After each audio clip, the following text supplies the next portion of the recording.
How's it going, everybody? Welcome back to the Liberty Hour, streaming through Spreaker Studio, the A2 Jack YouTube channel, and the 16 Jackson AJ1 Twitter account. I'm back with my friend Al, and we're starting to get into some Raiders talk. We just talked about our thoughts on Antonio Brown, the Burfict, and along with some other things that they have gotten on the offensive side of the ball. And now I'm going to go ahead and get into the mock draft.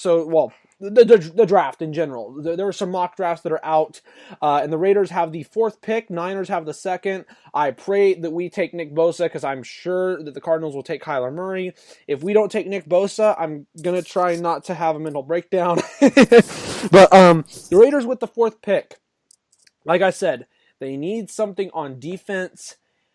I know that you have Quinnen Williams there, who is a great player coming out of Alabama. But I think the Raiders need help big time at the linebacker, especially because they are so weak in that position. I think they should go after a person like Devin White. Devin White is a junior from LSU, was phenomenal with his time there. Right now, it's projected that he's going to go to the Bucs and that the Raiders will take Quinnen Williams, but I have to go with Devin White. You don't have to tell me who you think the Raiders should, person-wise, who the Raiders should take unless you want to, Al. But what position do you think is the most important for the Raiders to draft as their 4th pick or their 1st pick in the draft? I would say definitely D-line. I mean, if you watch the Raiders play, we're suffering all around defense, but I think especially D-line, ever since Mac left, God, we were just such a mess. And hopefully you guys, 49ers, pull some stupid shit and don't get Nick Bosa, and the Raiders can end up with him somehow. I'm gonna lose my mind. I'm praying that something some stupid shit happens like that. I would freaking die to get Nick Bosa, but a Quinnen Williams or even a what's his name, Clelin Ferrell, I think. I wouldn't mind. I wouldn't mind either one of those 2 picks. I just want someone on D line. Linebacker would be fine too, like you said. But let's not fuck around. Either linebacker or D line. You know. But if I know the Raiders well enough, we're gonna get a kicker or something. We're gonna there's Clelin Ferrell. I found Clelin Ferrell. There he is. Yeah. I found, that's what you guys are projected to take as your 24th pick, which is your 2nd pick in the 1st round. I mean, regardless, like you said, you guys do need defense. Linebacker spot's going to be huge. So is your guys' D line. I mean, obviously you do need a lot of help there, but I think. Personally, after the whole Khalil Mack thing and what happened with that, I think linebacker is probably the most important position. That's just my opinion because you're going to have some big shoes to fill there still. The Raiders need help all around on their defensive side. I still personally think the Raiders will improve. I think I have them going. I was thinking of putting them 8-8, but I think I'm going to go with 7-9. I'm going to be conservative and say 6-10 final prediction. I think it's going to be another rough season. In terms of the Niners, I would say I said this last year, as long as we stay healthy, we have the potential to be a 10-win team. And I think that reigns true once again. It's just, obviously, Garoppolo needs to stay healthy. We've got a phenomenal running back core, probably the best in the league. If we draft Nick Bosa, that's huge for us. Our defense already has good talent. It's a matter of keeping everyone healthy and then being consistent in that division. We're going to have to beat the Seahawks once. We're going to have to beat the Rams at least once. That division is going to be a dog-eat-dog between those 3 teams. I have the Niners going 10-6 if everyone stays healthy, and I have them getting a wild card spot. I don't know what your thoughts are on that. No, I agree. I think you guys are going to have a great season. With Jimmy Garoppolo staying healthy for the rest of the year, I think you guys are at least a potential wild card team. That was me knocking on wood, if you didn't hear that. Oh, okay. I thought someone knocked on your door. No, that was me knocking on wood, as in, don't get fucking injured again. But for sure, if Jimmy Garoppolo stays healthy, I see a winning season. I don't know if you guys are gonna win the division or something, but because you guys still have to go through the Rams, which is gonna be a struggle for you guys, I think. But I see you guys getting 2nd place in the division. Maybe not. Maybe this year you guys won't take it, but I think building on to the future, I think you guys are gonna do great. I'll take it because my goal is go 10-6, get a wild card spot, and win 1 playoff game. That's my goal. That's the goal. That's what I think want. That's a very reasonable goal because I think the 49ers, they're such a successful team when everybody's healthy, right? Yeah. When people get injured, God, that's when they start to fall. But I think it seems like the 49ers, they get so much shit every year for being a shitty team, but I think it's really the injuries that are costing them. Like I don't really see a bad team in them. I just if everyone stays healthy, I think you guys will do pretty good. Yep, that's what it comes down to. So hopefully the Niners can do that. But we will go ahead and transition out of that issue, and we will get into the last issue I have scheduled here for the day, which has to do about Benjamin Netanyahu of Israel, the Prime Minister, getting reelected for a record fifth term. So yes, Benjamin Netanyahu, Israel's conservative Prime Minister, appeared headed for a record fifth term Wednesday after his main challenger, Benny Gantz, a centrist former military chief, conceded the hard-fought election. With nearly all the votes counted Wednesday, Netanyahu's right-wing Likud party was on course to win a similar amount of seats to Gantz's blue and white allegiance, but because Likud and its allies in Israel's Knesset, or national legislature, were set to command an overall majority in parliament, Netanyahu secured the first chance to form a new coalition government. So Netanyahu is reelected. There's a lot of concern by conservative Jews or some Reform Jews. 9 Jewish groups, including 5 associated with the Reform and conservative movements, wrote to President Trump asking him to preserve the two-state solution in the face of a pledge by Israel Prime Minister Netanyahu to annex the West Bank territory. There's a lot of concern that I have always had, to be honest with you, with our relations with Israel and with Israel in general. It's very scary to see what's going to come out of everything with, especially this term of Netanyahu, after what we have seen in the last term with them basically killing Palestinians by shooting them completely, and they were doing something that was completely nonviolent. It's very scary to me, our relations with Israel in general, and I just wanted to get your thoughts on Netanyahu being reelected, the United States relations with Israel, and what you think could be changed or what you think could be done in these next few years.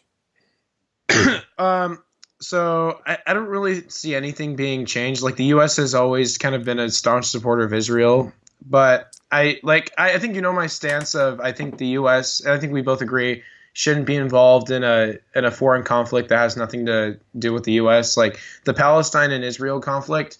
I mean, sure. I think if I had to pick a side, I would side more with the Israel, but I think both sides have done tremendously horrible shit. And I think it's just the best that U.S. backs away from relations. But with Trump being president, I don't see anything changing. And there is no shift in power in Israel. So I just see our alliance remaining the same.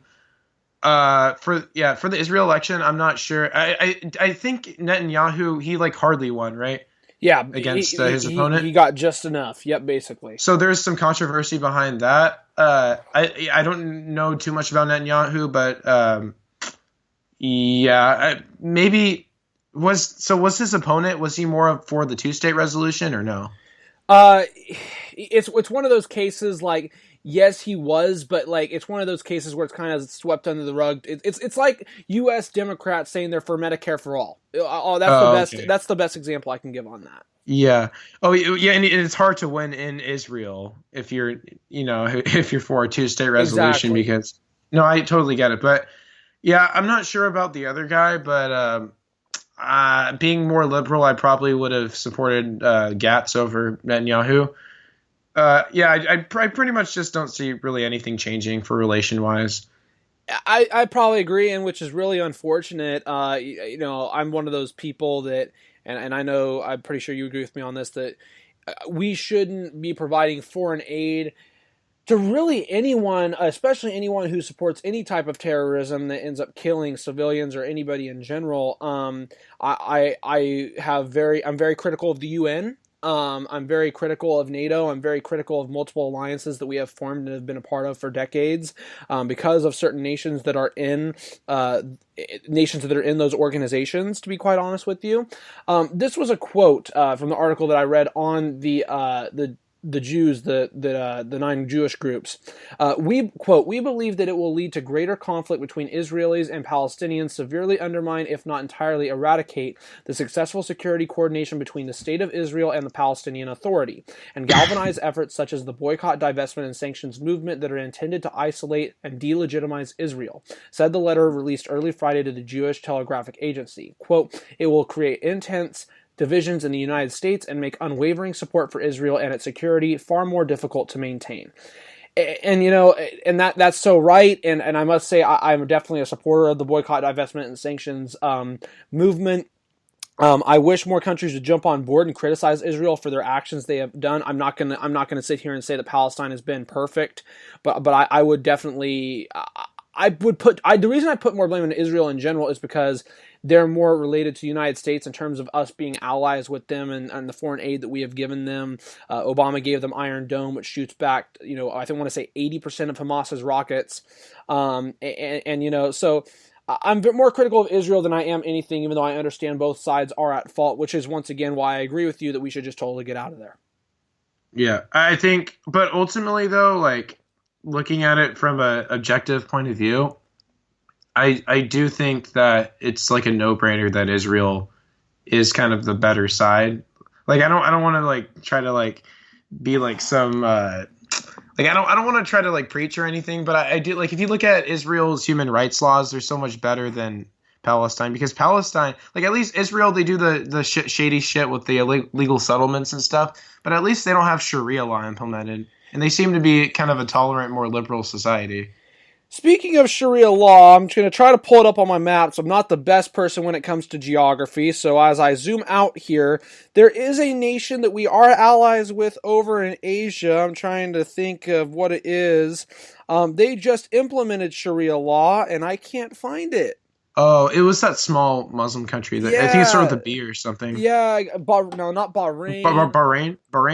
I think that's what it was. Was it Bahrain? Oh man, I think this it was is bad. I'm not prepared for once on the show. All right, hold on. Everybody, stand by as we look this up. Let's see. Sharia I'm looking it up. Law news. Let's see if I can find anything. Brunei. There we go. Brunei, which is a U.S. ally once again in terms of stuff like trade. They have defended brutal Sharia law that will see gays and adulterers stoned to death, and they have defended that at the UN. Getting back to my point of why the UN is a complete fucking joke. Yeah. But I mean, but honestly though, is it really a surprise we support Saudi Arabia and we support other Middle Eastern regimes? It's like, is it really a surprise? Like, and it seems like we always support people with shitty human rights records. Like no one really talks about. Like we're always supposedly fighting in the name of like good, and we're always fighting terrorism, but is the side that we're supporting really all that good either? It's like they kind of all believe in the same bullshit of Sharia law and Islamic religious law. I just don't really see any good of us being in those conflicts. I think we should just stay out. I agree, and I'm not sure how much of a fan of the WWE that you are, but Vince McMahon, dumbass, has signed a multi-year deal for millions upon millions upon millions of dollars with the Kingdom of Saudi Arabia to host multiple events, pay-per-views in Saudi Arabia, and he started that last year. McMahon is a piece of fucking trash, too. That's something that he would do, too, huh? Yeah. I don't know how much of a fan of the WWE you are, but I know that there's a SmackDown Live is coming to Golden One Center in June. Do you watch WWE at all? I used to, but not really anymore. Gotcha.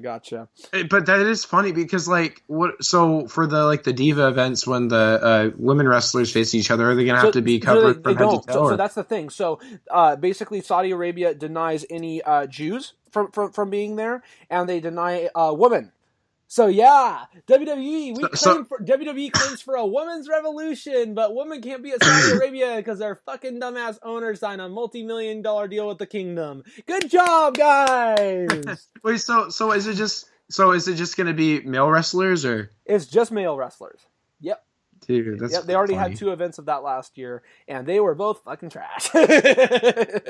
That's actually kind of funny. Like, it's sad. It's really freaking sad that people are that dumb, but it's pretty fucking funny. Yeah, I really know.